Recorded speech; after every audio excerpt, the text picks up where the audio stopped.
So I think you remember yesterday we were dealing with this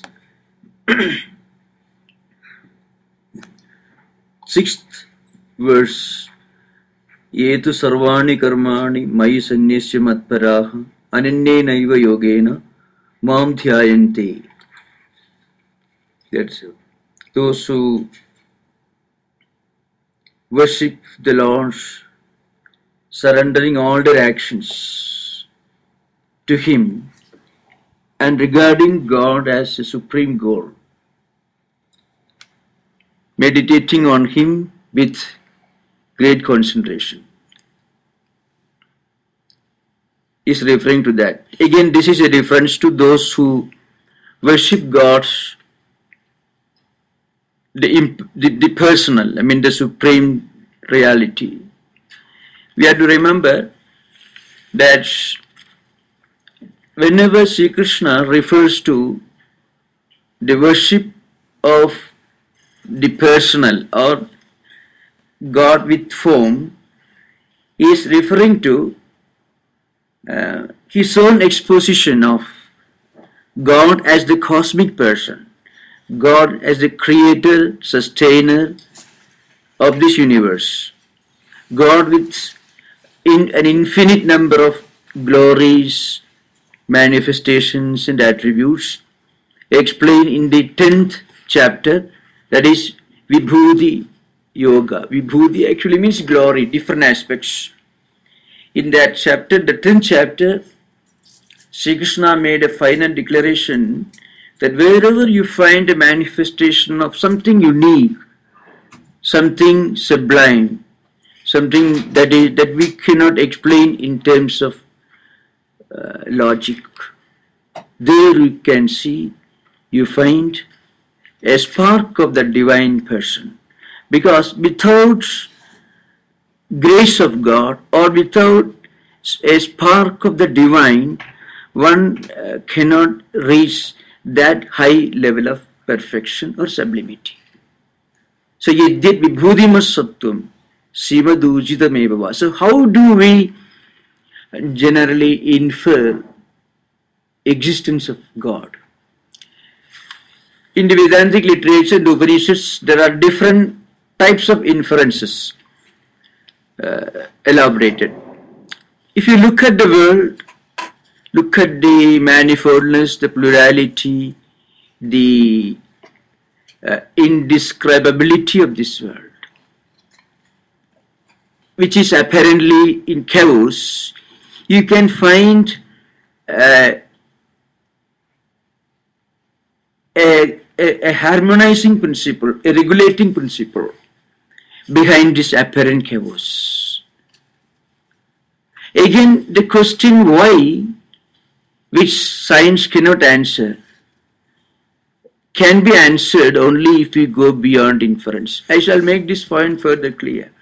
See, when we throw stones to the sky, they fall down because of earthly gravitation. And science can give different explanations to this phenomenon. But why should there be gravitation? Or ultimately, if you push the inquiry further, why should there be a creation at all? What is the description? Science cannot do that.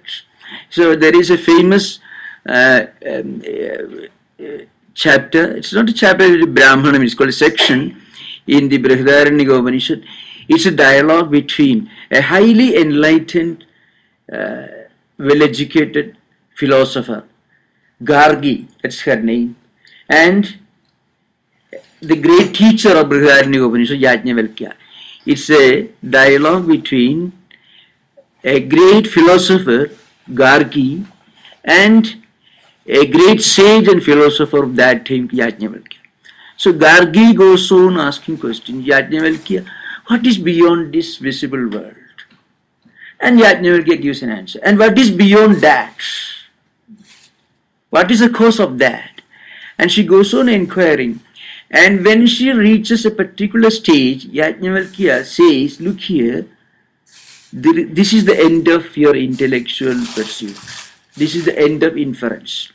So between perception and inference, between pratyaksha and anumana, Vedanta accepts 6 tools of knowledge. Vedanta epistemology accepts 6 tools: perception, inference, verbal testimony, and then comparison, presumption, and non-existence, non-cognition. In Sanskrit, in the traditional classics, you call pratyaksha, anumana. Pratyaksha is perception, anumana is inference, verbal testimony is shabda pramana, and comparison is upamana, and then arthapati is presumption, anupalabdhi is non-cognition. These are the 6 tools of knowledge, which we are not directly dealing with that subject, and we don't have so much time. So the idea is this: wherever the human intellect fails to penetrate, the realm of perception and inference come to an end. Beyond that, to understand something that lies beyond it, we need verbal testimony. Verbal testimony means ideas enshrined in scriptures which contain the teachings of the great sages who have realized the supreme truths. That is the meaning of verbal testimony. Maybe not as it is understood in Aristotelian logic, quite different. Here in Vedantic tradition, verbal testimony of Shabda Pramana refers to ideas enshrined in those scriptures which contain the views and opinions of great saints and sages who have realized, who have experienced the supreme truth, not understood or perceived, but experienced. That is the meaning of verbal testimony. Now, beyond the question, beyond the level of intellect, if somebody asks the question why and what, then there is no answer at the level of, in the realm of logic, and beyond that we have to go to the level of experience. That is what is implied here.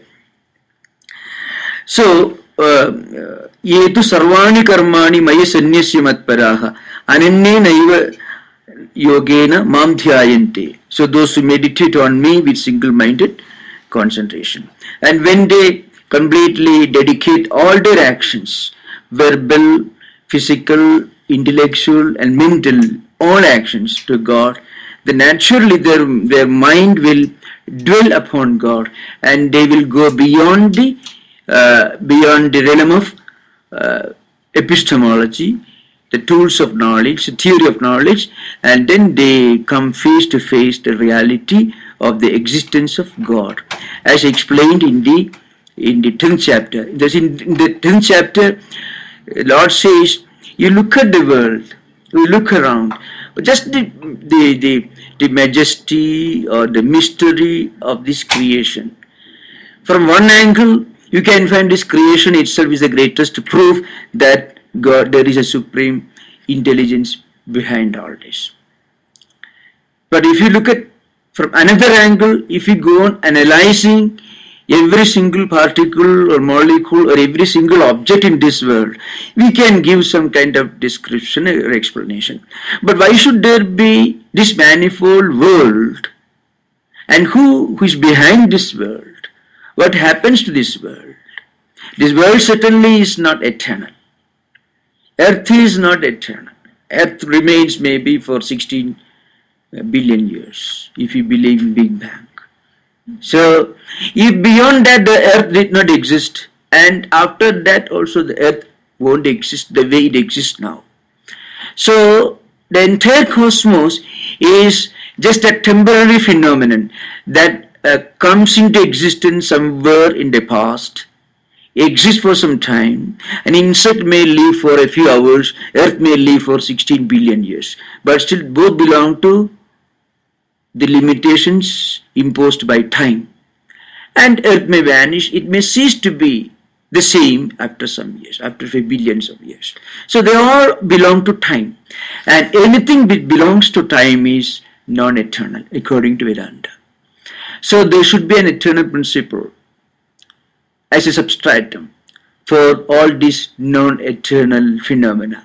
So if you use inference in that direction, you can think of a supreme intelligence behind. So wherever there is a manifestation or something sublime and glorious and mystical, remember that is that's born of a part of my glory. This is the literal translation of that verse which comes in the 10th chapter.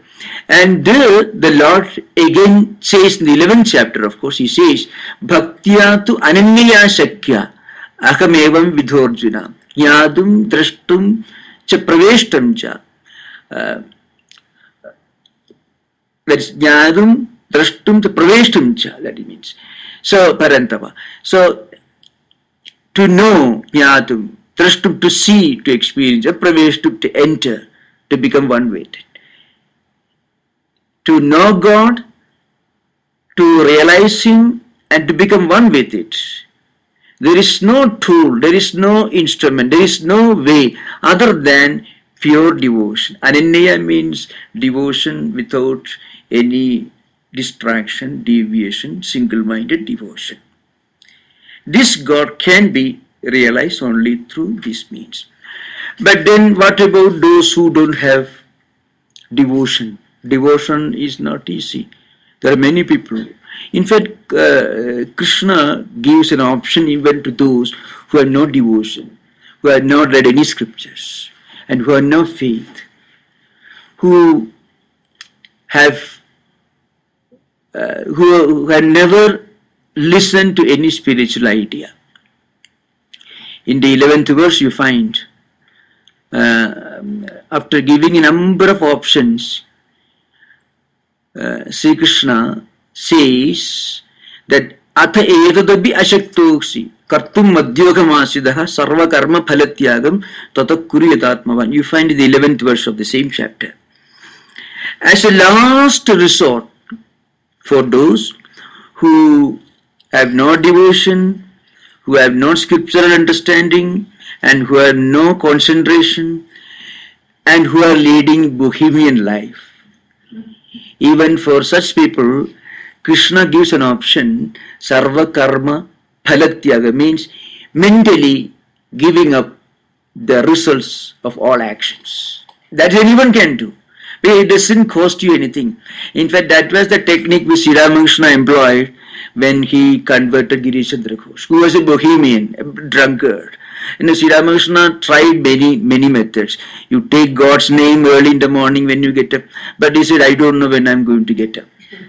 Because most of the time he'll be unconscious. He himself came to Sri Ramakrishna fully drunk in an intoxicated state. That's the kind of man he was.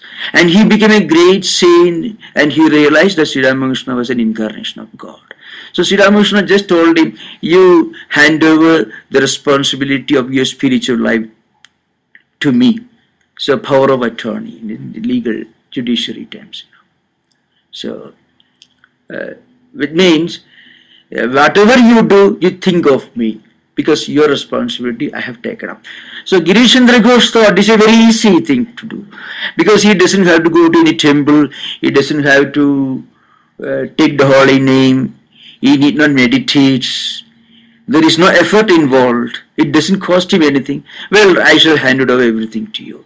And he thought again he can continue the same kind of life. But he found it was difficult for him, because the moment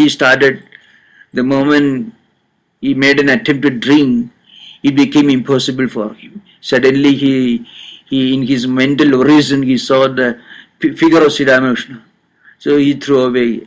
In the Sri Ramakrishna film, you find that Girichandra Ghosh, when he took the glass to drink, he found Sri Ramakrishna's figure. That's how they are depicted in the film, and he threw away. I think he couldn't drink it. So practically he could not do anything evil in his life, because every moment, every second, Sri Ramakrishna reminded him, sitting within him.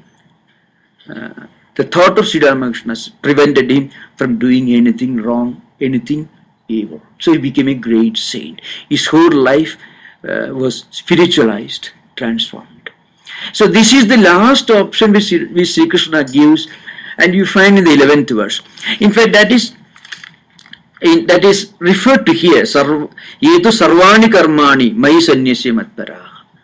Karmani, giving up actions, which means giving up actions and also giving up thoughts of the results of actions. That's what I mean. There is no scope for inaction in any way. With this is a point we have to understand. There is not a single scripture in Vedantic tradition which advocates inaction or lethargy or indifference to one's duty. So, my sannyasi matparaha, those who have taken me as a supreme goal.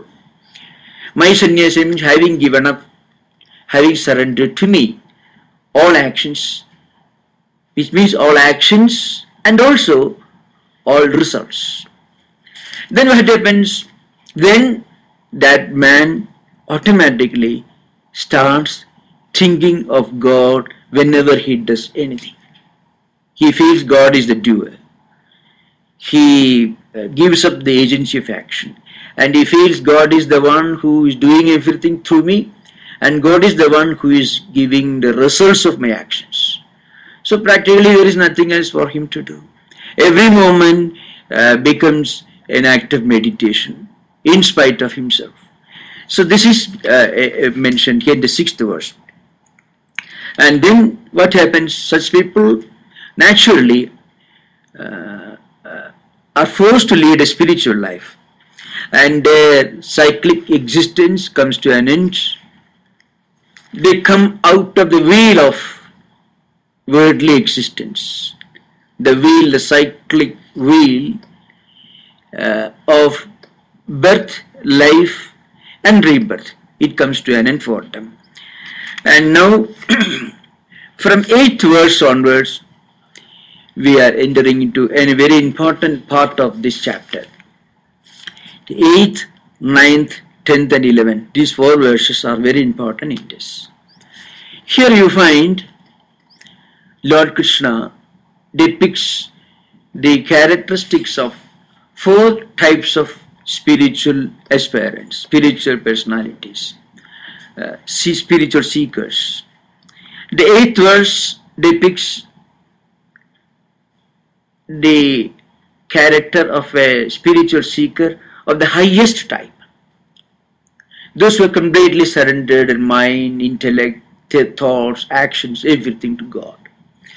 And he says, Mayeva mana atatsva mai buddhim nivesaya nivasishyasi mayeva ata urdham na samsaya. This is the verse. The meaning and the implication is this. Those who have completely given up, surrendered their mind and intellect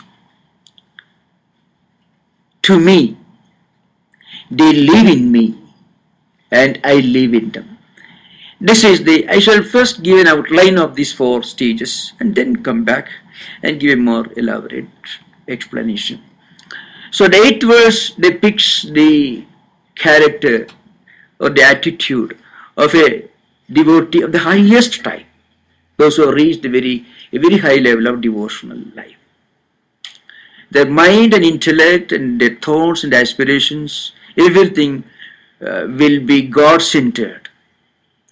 So naturally they will be living in God. So the literal translation is Tum Mayi Nivasishyasi, means you shall live in me.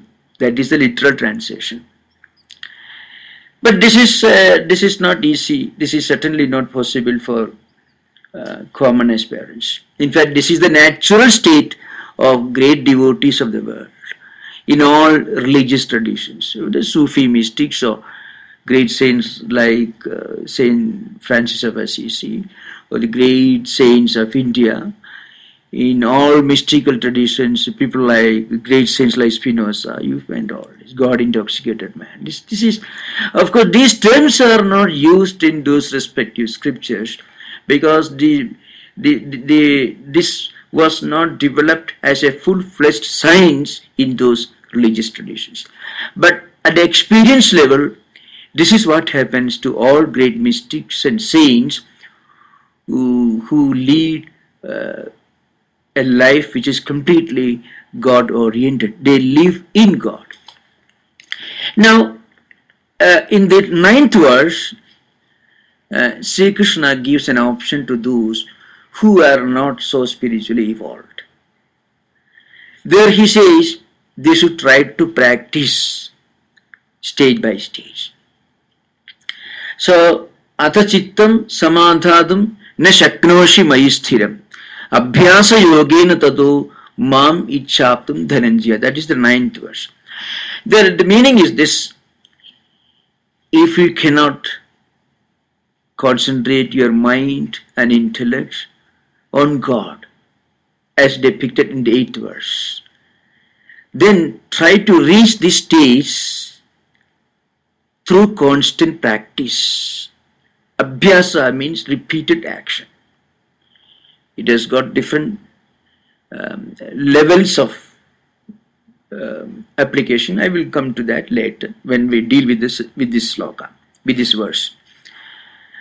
So there are many methods by which one can slowly practice and stage by stage reach a stage where the mind effortlessly, naturally dwells in God. This is not, you are not just focusing on God, rather you can't live anywhere other than in God.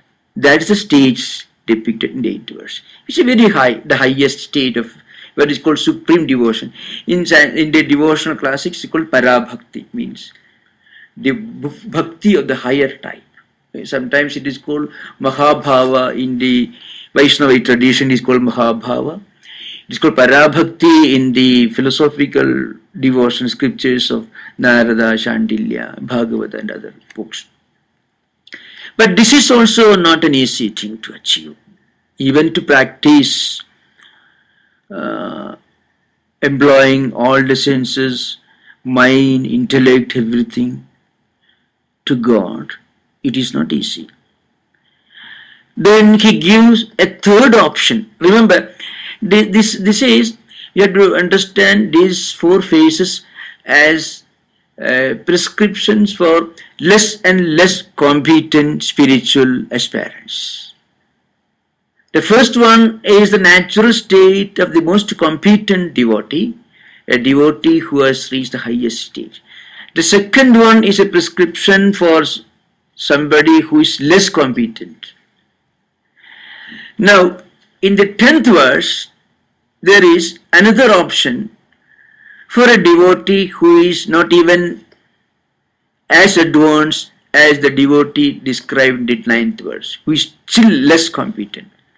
There he says, Abhyasepi asamarthosi, matkarama paramo bhava, madartham abhikarmani kurvan siddhim avapsisi. In the 10th verse. If you cannot even practice abhyasa, means repeated efforts, through years you hear spiritual ideas, God-centered words and ideas. Through eyes you see only God-centered visions. By mind you think of only God-centered thoughts. Like that, slowly focusing all the senses, mind and intellect on God, and try to reach the highest stage depicted in the 8th verse. Now this is what is called Abhyasa Yoga, mentioned in the 9th verse. In the 8th verse, in the 10th verse, the Lord says, even if this is not possible for you, then whatever you do, you think you are not the doer. I am the doer. If I got an efficiency in doing something, it is a gift from me. If the situation is favorable, if the circumstances are favorable to you, it is because of my grace. So whatever you do, it is my work, not your work.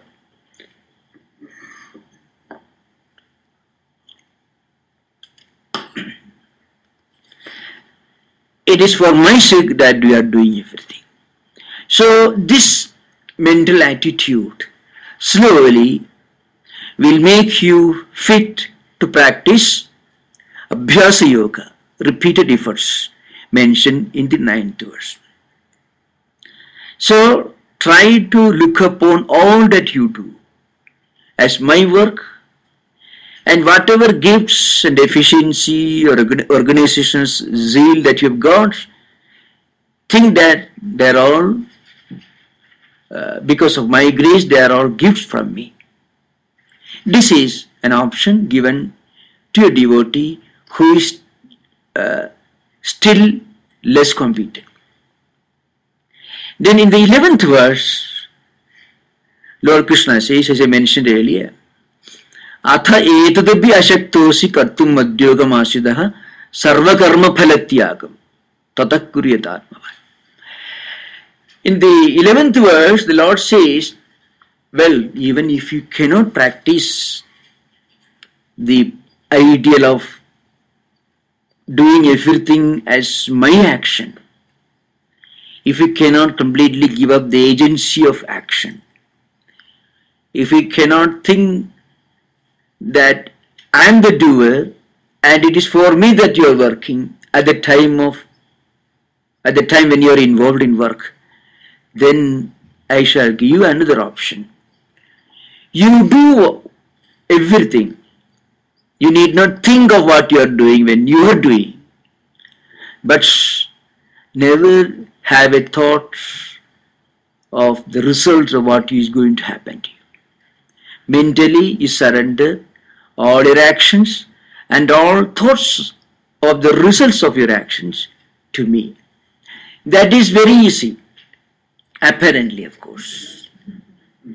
In fact, Lord Krishna will make this point, he will tell you later that this is very important. Though in this context, this is given as the last option to people like Girishchandra Ghosh, Lord Krishna is going to tell you in another verse that Shreyohi jnanam abhyasat jnana dhyanam vishishyade dhyana sarva karma phalatyagas tyaga shantiranandaram. There Lord Krishna is going to tell you this ideal of giving up the results of action is a royal highway which takes you to the highest jnanam, the highest wisdom, the highest realization. So this is very important. So he said this is very important, this is supreme, because the road is important because it takes you to the goal. You can't, so it is only one way of encouraging you, remember. The road certainly cannot be more important than the goal. But without traveling through the road, you cannot reach the goal. So to encourage somebody at least to enter the path and start his journey, Lord Krishna says this road is the most important thing. So karma phalatyagam, which anyone can do, and this is very practical, which anyone can practice. This is the scope of these 4 verses. Now we'll come to this verse. So first one. Mayi eva mana atatsva mayi buddhim nivesaya nivasishyasi mayi eva ata urdham na samsya. The promise, that the declaration which the Lord makes here is, you shall live in me alone in future. When you succeed in fixing your mind on me only as the only point of focus, concentration, and when you place your intellect in me, then you will naturally live in me, because every action, every word, everything becomes an act of meditation for him. So practically he will be living in me. Now mind and intellect, these are 2 important factors which are related to this verse. Mind, in Vedantic tradition, the entire psychic mechanism is divided into 4 compartments. In Sanskrit, it's called Mana, Buddhi, Chitta, Ahankara. Mana means mind. Mind is the first one. Now, what is the characteristic of mind in Vedantic psychology and also in Patanjali Yoga Sutra? Mind is not an entity, it is a function. It is a function of the impressions, what we call it vrittis, And the same impressions, when they function at another level, it is called intellects. And the same impressions, when they function differently, it is called the egocentric personality, I, this one. And the same impressions, when they function at still another level, it is called, of course, it is called the chittam, the inner mechanism, the seat of memory. See, when you, as I said last time, perhaps, when you see an object from a distance, and when we are not very sure as to what that object is, you may have different ideas with regard to what the object may be. You may, if you see a pillar, you may mistake it to be a human being, or you may mistake to be a wall, or whatever may be, anything which may resemble that pillar. Now, when you reach the place, you understand it is a pillar. So, before you reach the place, your mind was wavering. It was speculating. At this level, that mechanism is called mind. And when you reach the spot, when you are verified, when there is clear light, when you have understood that it is a pillar, then that mechanism is called intellect. It's called buddhi, intellect. Now, again, suppose you have seen the same pillar the previous day. Oh, this pillar I have seen yesterday. So you identify yourself as a person who has seen this this pillar the previous day. So when you identify yourself as the one who had this experience the previous day, then that mechanism is called aham. It is called, I, the I-ness, or the individual ego, the ego mechanism it is called.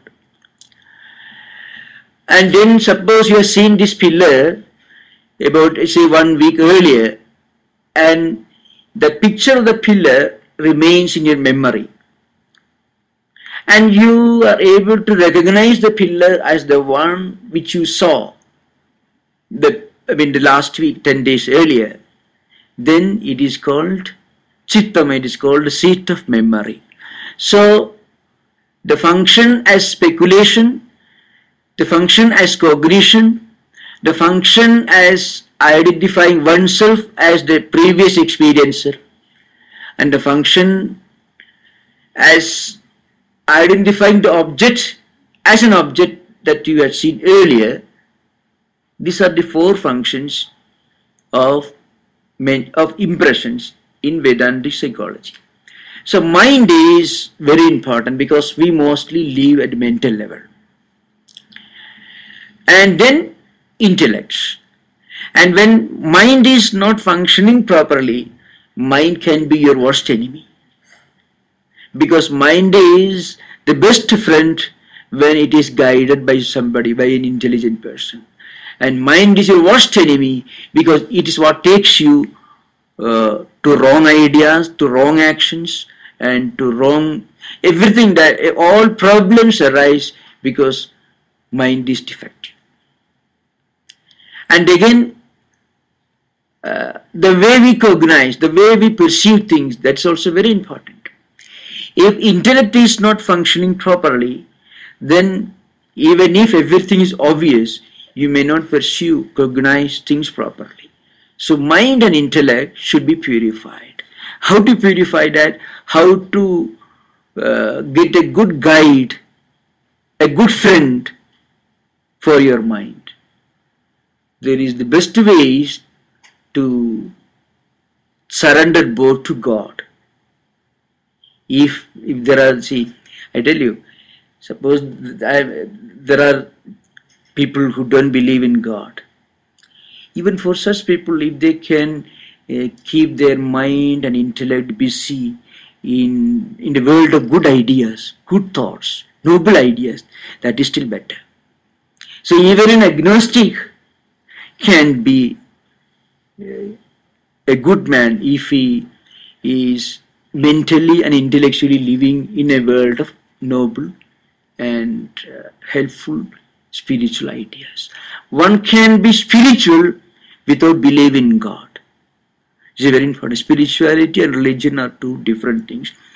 In the Upanishadic philosophy, the line of demarcation is very clearly stated in Shankaracharya's commentary. There are classic passages, whole passages and pages where Shankaracharya says that one can be spiritual even without God. And Swamiji made this point very clear. Spirituality is defined by Swamiji as experience. So whenever he defines religion as manifestation of divinity already in man, he is not referring to religion as it is understood as a dogma or a doctrine, but religion as spirituality. Because he defines religion as spirituality, religion is experience, religion is realization.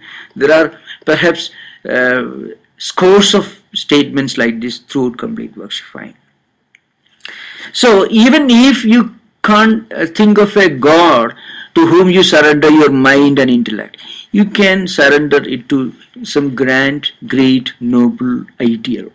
That itself will turn your mind into your friend.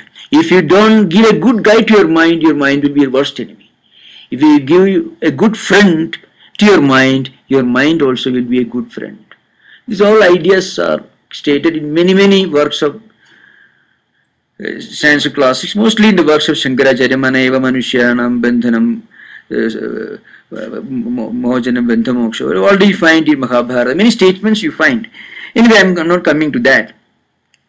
So mind can be turned into a best friend, and when mind becomes a friend, then there is nothing else to be achieved. Sri Ramakrishna says in the Gospel. Ultimately, a good mind becomes a kind of inner guide and inner guru, a teacher who guides you from seated within. The teacher guides you and takes you to your spiritual goal. So that's the idea. Mana, that is Mayeva Mana Atatsa Mai Buddhim. So Buddhi. When mind is gone to God, Buddhi also follows. Buddhi means intellect. Intellect follows mind. Mind doesn't follow intellect.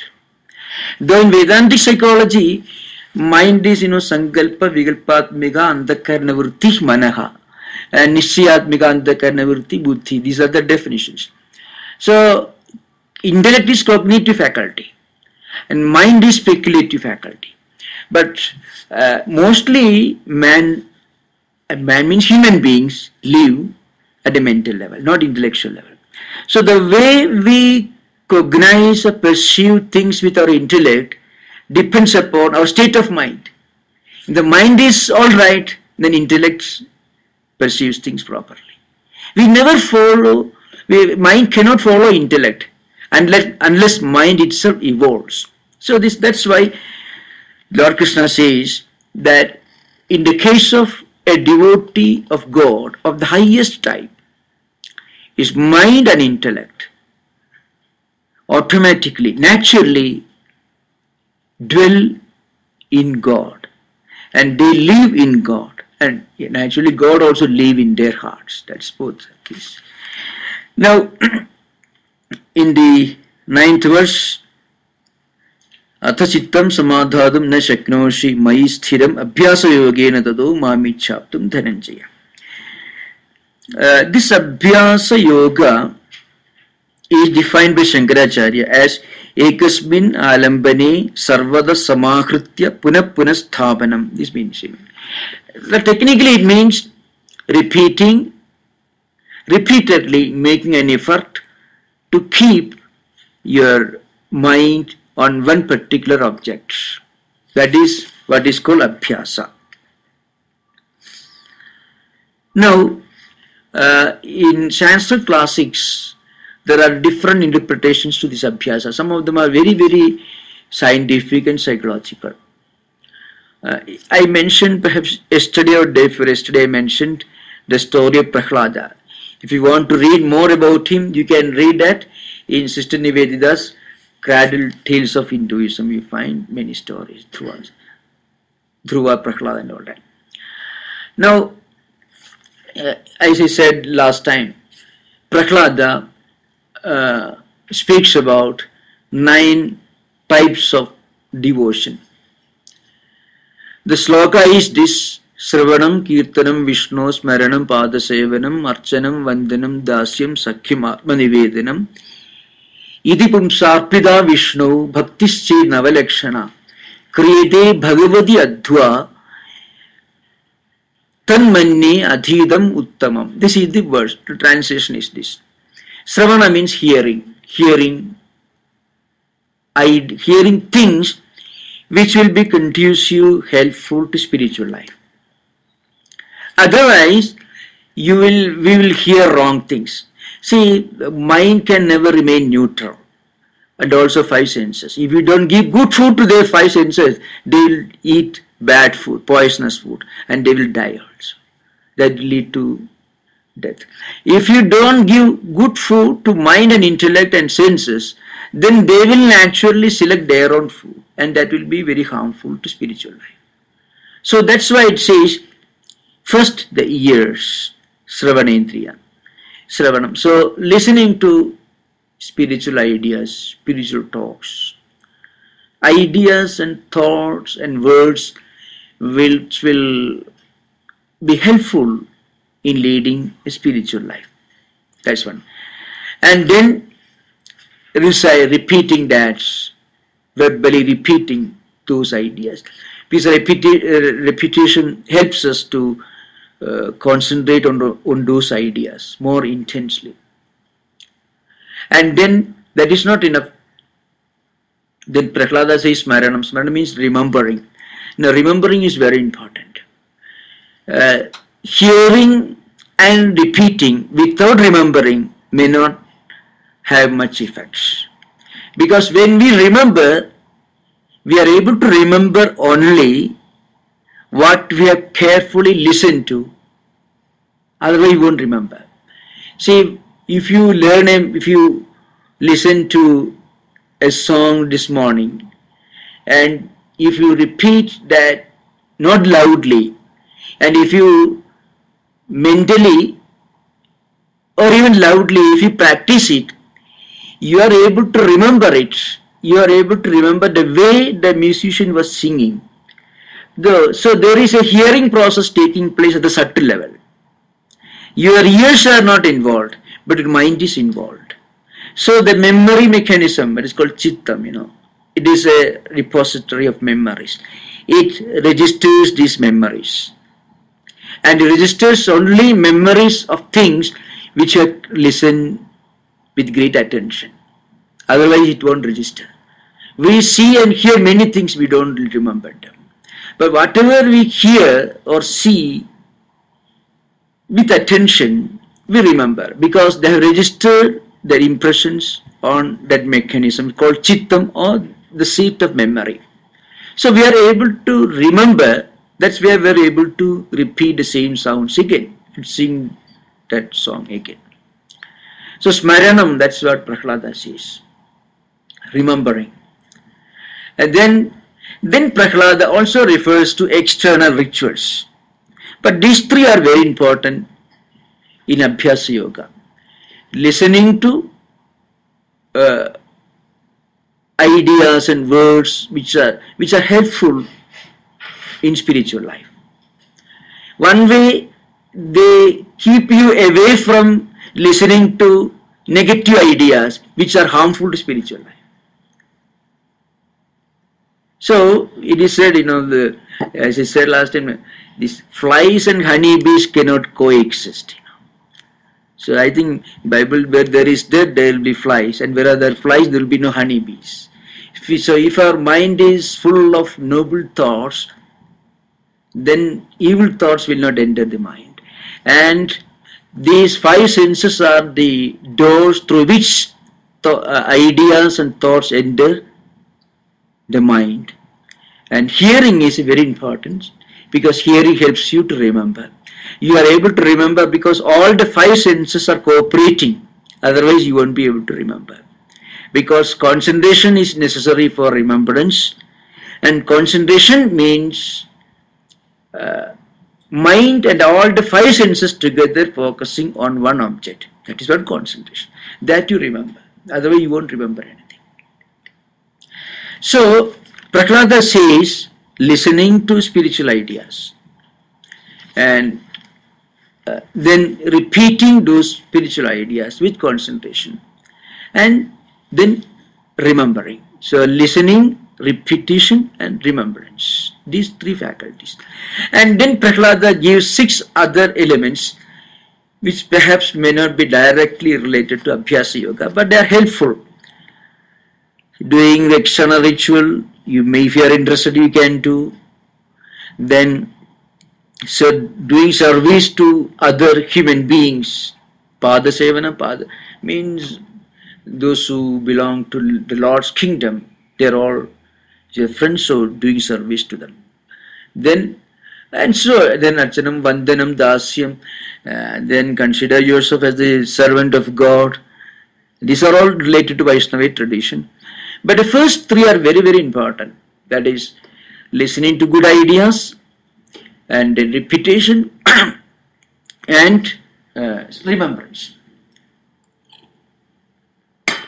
This, if a spiritual aspirant tries to do repeatedly with great earnestness and concentration, slowly he will find that his mind and intellect naturally start dwelling on God. And as you say, Nivasishi Mayeva, then that devotee starts taking, he will have his residence in God. That means, Nivasishi means you will live in me. That means God becomes his place of residence. And he also becomes the place of residence for God. These mutual ideas are related here. This is the implication of the 9th verse. Then I have already outlined, brief outline I gave in the 10th verse. Abhyasepi asamarthosi mad karma paramo bhava madartham api karmani kurvan siddhim avapsyasi. If you are unable to practice abhyasa also, then be intent on doing actions for my sake. Means whatever you do, think that it is not your action, it is my action. Because whenever your actions are automatically associated with the thought that it is God's work, then God also becomes an object of concentration for you. Otherwise, these actions can create a lot of problems. First of all, we discussed the ideal of detachment today. Now, detachment is not possible without attachment to God. First, we have to detach these things from worldly objects. But that detachment is not easy.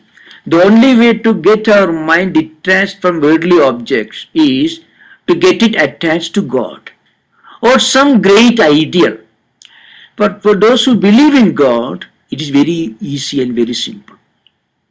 So, you can read books related to your deity, you can think of the different aspects of your deity, your object of worship. So, all days will occupy your mind. So, detachment is a higher ideal. This detachment becomes perfect only if you succeed in attaching yourself and your mind to God first. Detachment actually means detaching from worldly objects.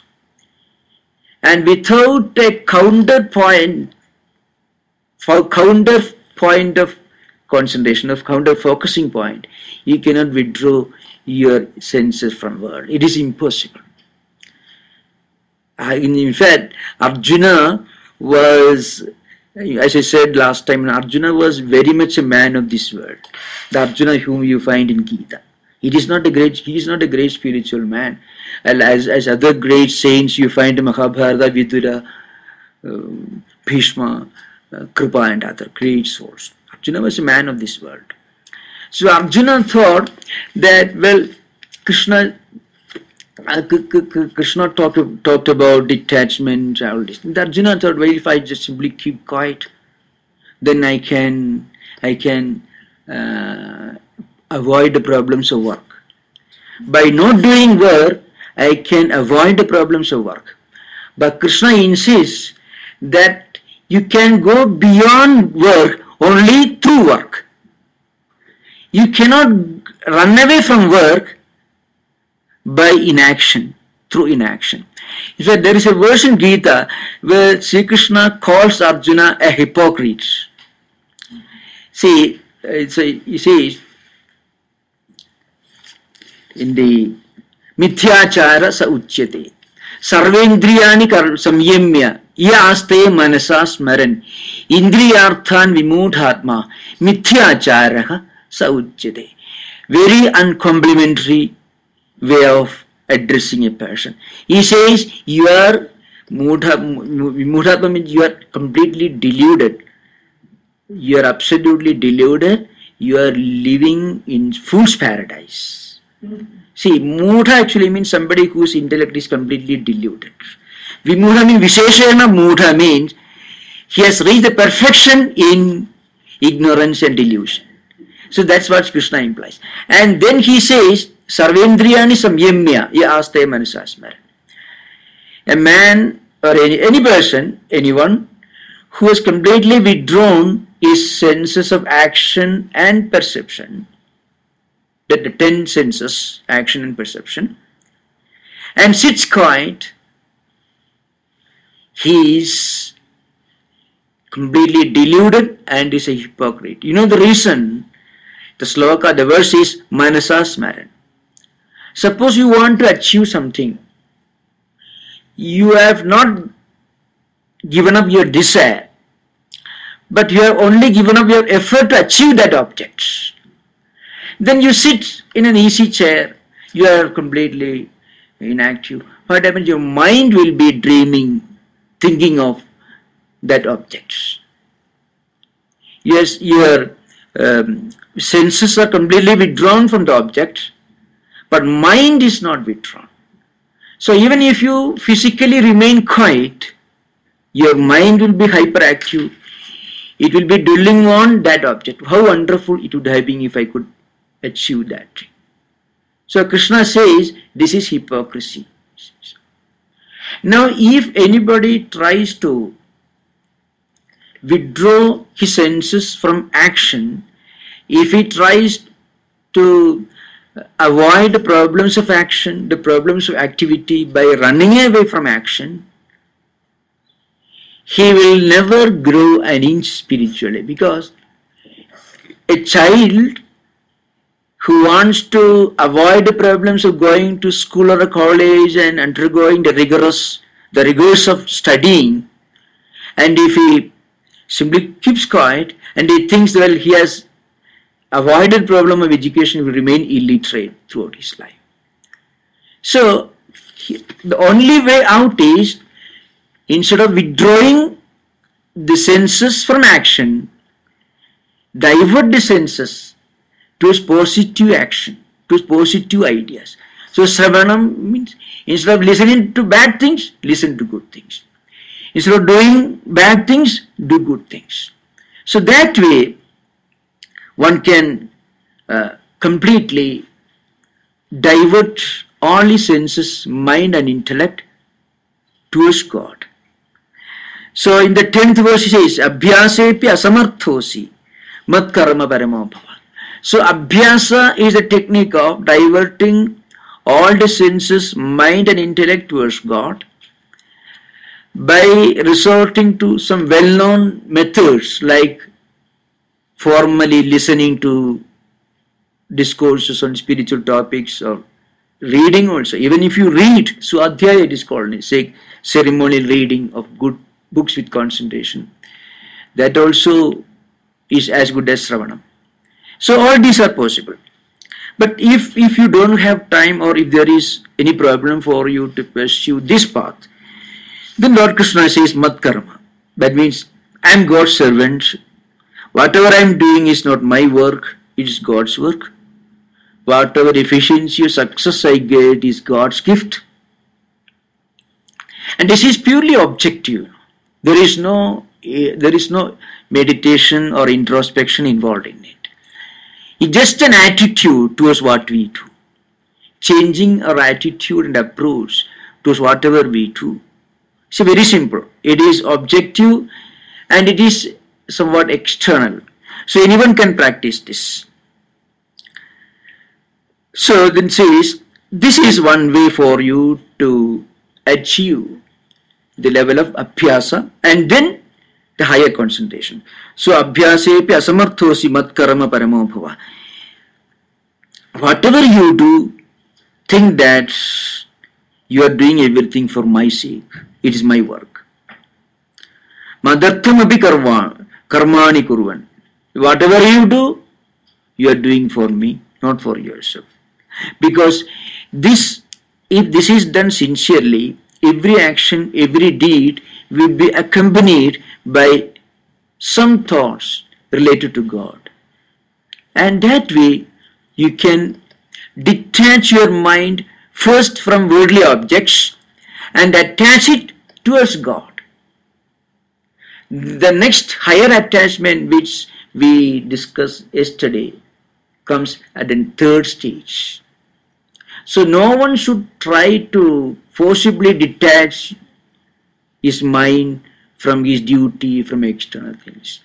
Because not only that, if you suddenly start doing your work without any sense of purpose, it can lead to complacency, indifference, and sometimes it can lead to mental problems.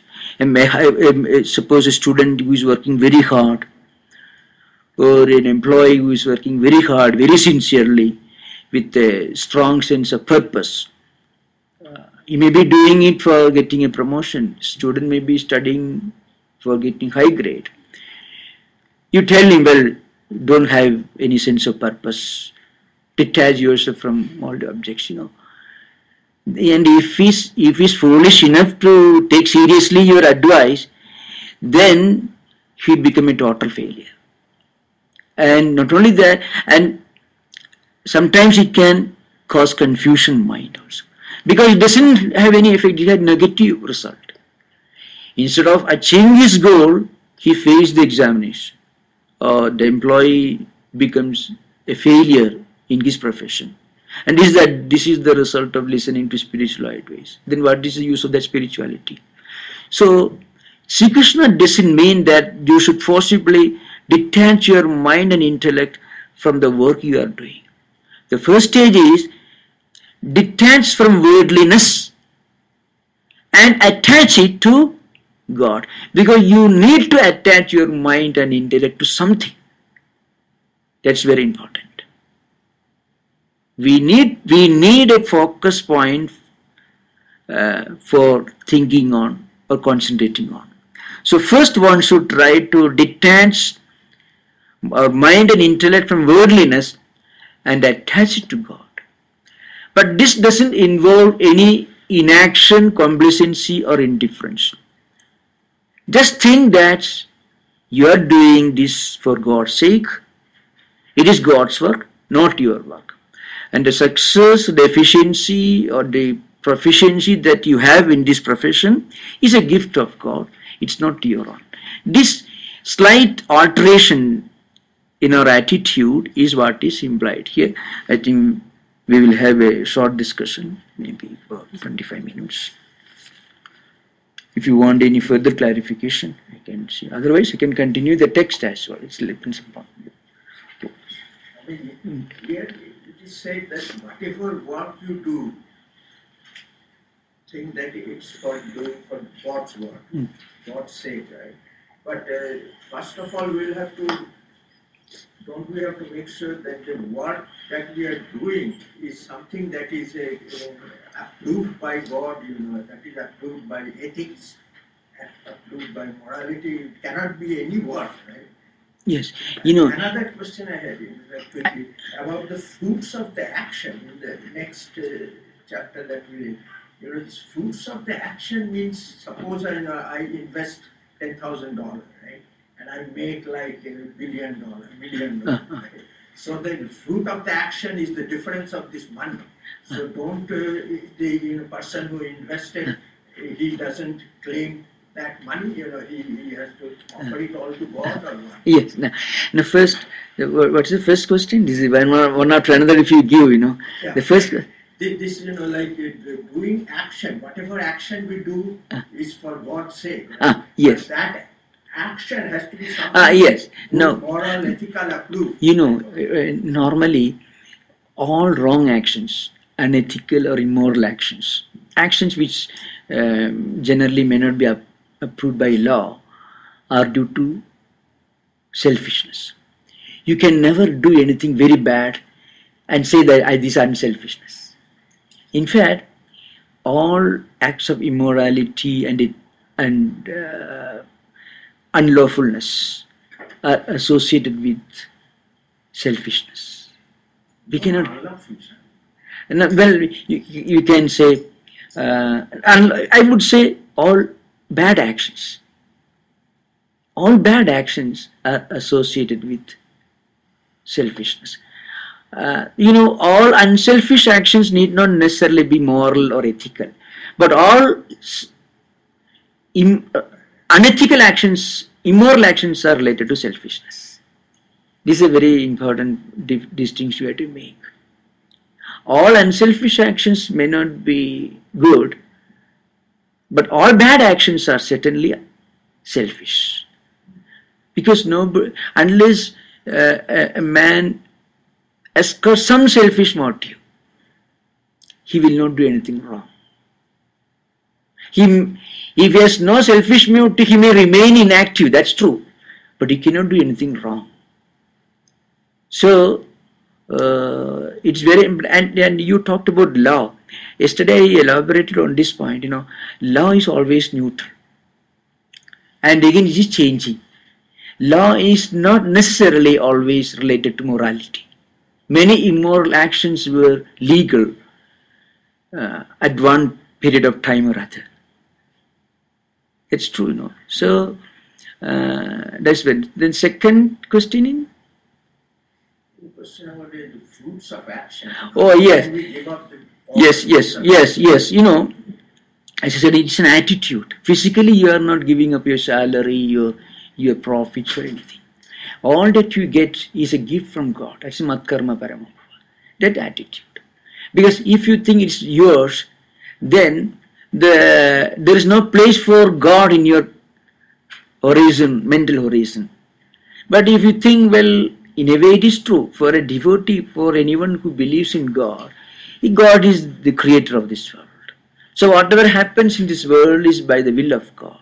So if you are successful in anything, it is the will of God. That's natural belief of any devotee of God. So it is very easy. It's very easy. It doesn't mean that you have to give up your money, give up your profit, give up your benefits, nothing like that. That's not implied here. That point is made again and again in the Gita. Sri Krishna is not asking Arjuna for any fees or any remuneration, that you should give me that. In fact, the idea of giving something as a charity to places of worship, that is not purely philosophical or Vedantic. It is only a matter of philanthropy. It's a good action, that's all. You give something. Sometimes people, they pray, well, if I achieve this much, I will have the profit, I shall donate to a place of worship that too. So it belongs to God. It is not a Vedantic concept. It is philanthropy. It helps you because you are giving money or something for the good of some others. God has no place there. Psychologically it helps in that, but it has nothing to do with Vedanta. Vedanta is primarily based on our own inner evolution, spiritual life. That's all. It may help him. Well, I'm doing something good. The temple may help people, poor people, to get education or something. So that we are making contribution. That's all. It is only the same. Mat karma means my say. That's it. This is the idea. So, in fact, the whole thing centers around changing our attitude towards our own action and its results. There is no physical gift or giving up involved here. Mentally, and it is true. The point is, here you are consciously admitting that is God's gift, whatever you have got. Even if you don't admit it is God's gift only. Here we admit it, that's all. And the open admission helps you spiritually. That's all.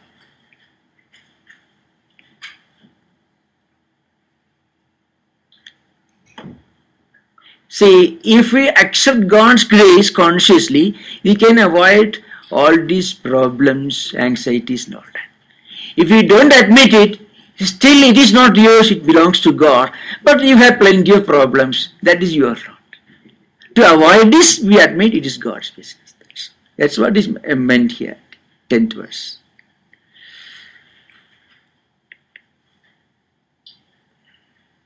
Can we work as if it is for love's sake, as being equal to God? Because my heart tends to want to go to the expression of doing things out of love or for love's sake, rather than thinking of, like a personality, an incarnation. Yes, any action, if you are doing it for love's sake or for the good of others, there is an element of unselfishness involved in it. Unselfishness. So that helps you. That helps you. See, belief in a personal God is not mandatory even in devotional life, but is a great help, because when you, or if you want to take your mind away from external worldliness, you need another point for focusing your mind. It's easier. Then it becomes easier for you to evolve spiritually. If otherwise a Buddha could do that. Buddha was the very embodiment of detachment, compassion, love for humanity, but he did not believe in God. Buddha was an agnostic at the best. So, belief in a personal God is not mandatory in spiritual life according to Vedanta tradition, but it's a great help. But remember, God has got a bad name because of historical and social conditions, and you cannot put the blame on God, of course. Now, here, but if you read Gita and other books, you find the idea of God contained in these books is quite different. That God makes no distinction between believers and non-believers. Even non-believers have place in His kingdom. Even if they don't admit Him, they have a place. So, the whole outlook is different. And Upanishads depict that God as an indweller in every living being. Indweller. In the Gita, you find a famous verse is there.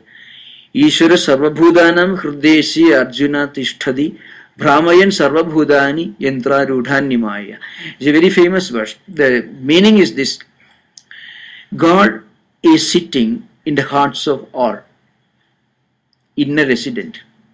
And as the inner resident seated in the hearts of all, this God operates this huge machine of human life, or the huge machine of universal existence.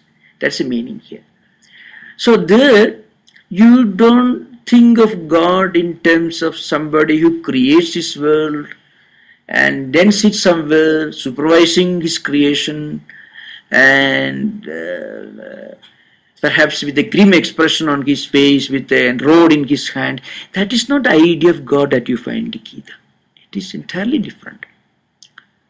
That God doesn't take side with anyone, any group. In fact, He belongs to non-believers as much as He belongs to believers.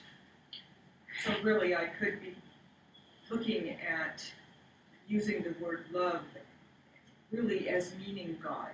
Yes. God is love. Exactly. Yeah. Yes. So in all of its expressions, Right. towards any man, believer or not. Yes. In fact, in Mahabharata, there is a story which is the right answer to your question. In there is a story of an ascetic who was sitting under a tree, and after long years of penance, he developed some occult powers. I won't go into details of the story, but he became a bit proud, and then a bird came and disturbed his meditation, and he looked at the bird, and the bird turned into ashes. The story, a mythological story, but there is a higher spiritual ideal behind it. Then, as usual, he went about begging, and he reached a home. The housewife, she was an old housewife. She was serving her old husband, and this ascetic, standing near the doorsteps, asked for alms as they used to do in ancient times. These Franciscan friars in Middle Ages, like that.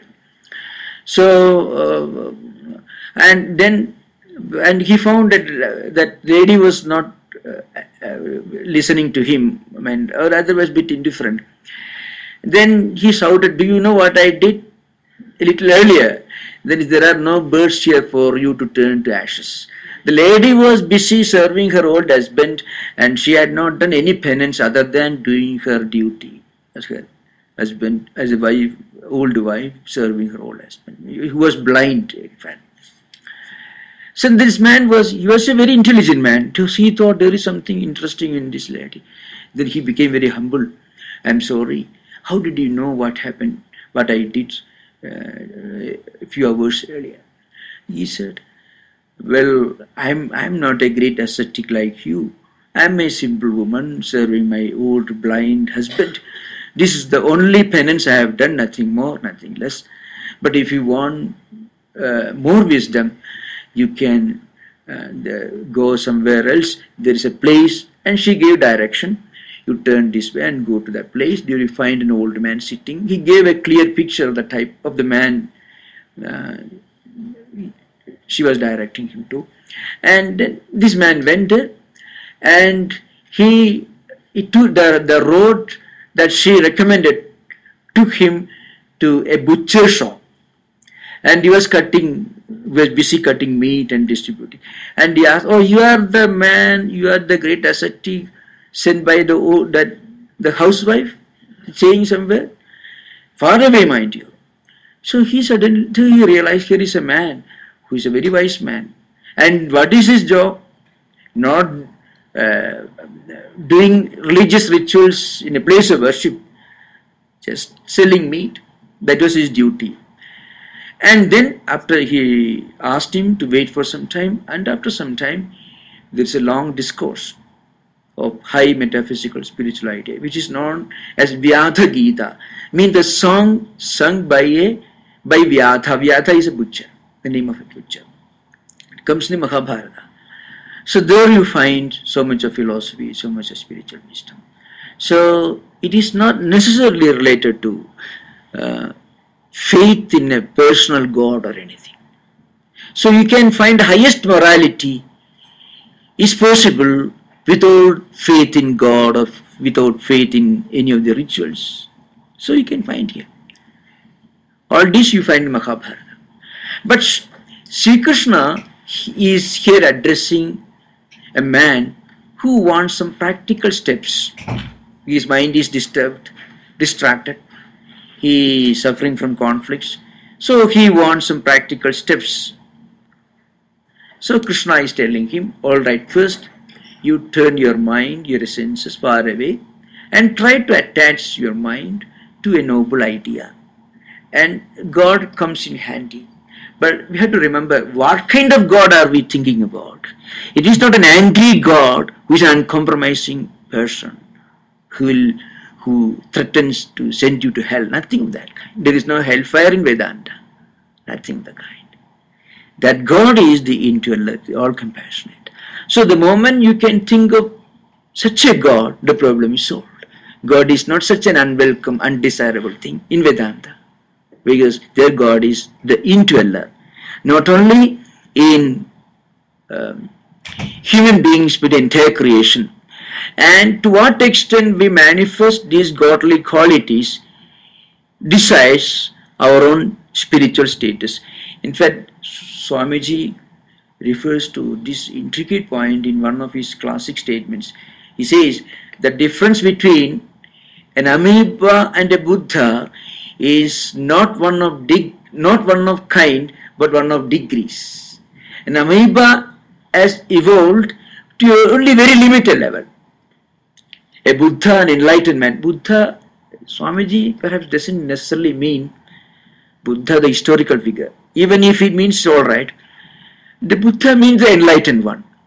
So the enlightened one, or any enlightened spiritual personality, and amoeba, both belong to the same kind, but the degree of manifestation of this godliness within, spirit, the divine principle within, is different. There's a difference in degrees, not in kind. That is famous statement Swamiji makes. All this you find in the great commentaries of Shankaracharya in the Upanishad, Gita and all that. But Swamiji made all these ideas so intelligible, and he explained all this in a language which any spiritual seeker living in modern times can understand. That is the greatness of Swamiji. No question. So last night you said that Vedanta's Vedantan idea is that you're never late and you can always start again. And today we're talking about spiritual evolution. Once more, eh? Last night? You're never late and you can always start again. That's what I've got in my notes. And then in spirituality, you're never late and you can always start over. So Spirituality? Yeah? Never late. You're never Oh, it's never late. Oh, you can always start a new life. Oh. Yeah, okay. So today we're talking about these progressive steps of evolution. My question is how much damage one does to one's evolution if, for instance, we act nobly during the day and watch trashy television at night. You know, if we do goodness and think well at some point in our day, and then we gossip later. Yeah. Yes. And I'm wondering, you know, just that sounds like one step forward and two steps back. And Well, I would say a person who watches bad things in TV and also sees good things, does some good things in his life, well, he is better than somebody who never does any good things and always watches bad things. Everything is relative. Because I see this. Because and even this little act of doing something good in this life, it is kept as a deposit, as in a cyclic evolution. And slowly in course of time, that person, if he's sincere, he may come across somebody who may give him more light and may convince him of the evils of seeing bad things or doing bad things. And then he will turn more and more towards good things. This will not be lost. So it never gets neutralized. In fact, you know, our mind has got bad impressions and also good impressions. The one practical step is to give good impressions as much as possible. And to that extent, bad impressions get weakened. And good impressions get strengthened. So this could be a lot like nutrition, sort of a spiritual In fact, nutrition. it is very true.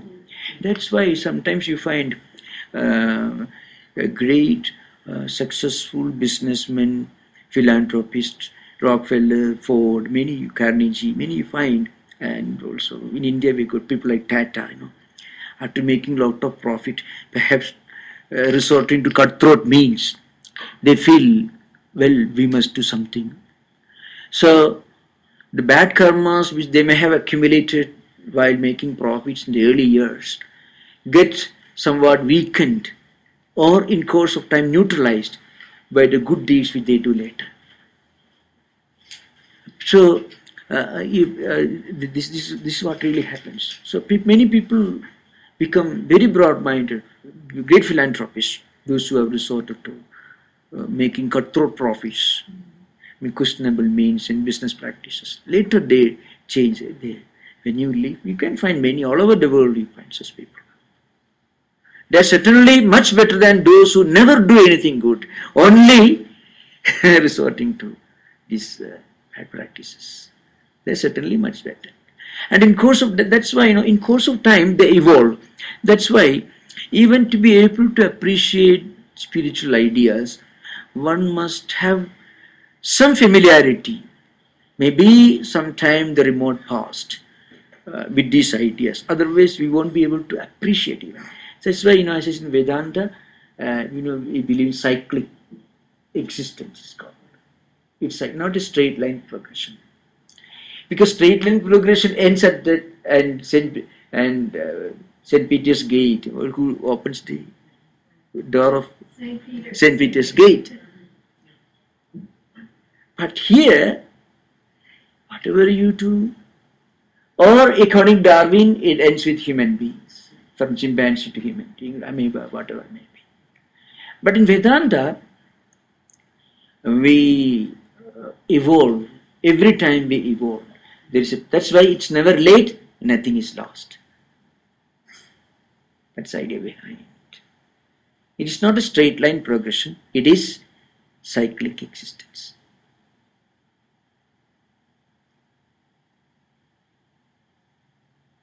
I have seen this, I have seen how this works on human mind. I was invited to some very big yoga research centers for giving talks in Patanjali Yoga Sutra. There will be students from all over the world, back in India, not here. So when new entrants come, new admissions, students from all over the world, especially those who come from Japan, Germany, Britain or America, and also from India. Now the yoga teacher will give a list of items that they had to procure, yoga mats and a few such things. And within one day, these Western students will procure everything. They'll be ready for everything. Now, sometimes some students from India, they may take 1 week to procure all this. They may be available next door. Now, I discussed this matter with the teacher. He is actually an Italian, he's an American citizen, but of Italian descent, back in India. Now, he said, Swamiji, there is a philosophy behind it. These Western students, they want to do now and today and now, because only one life. You cannot postpone it.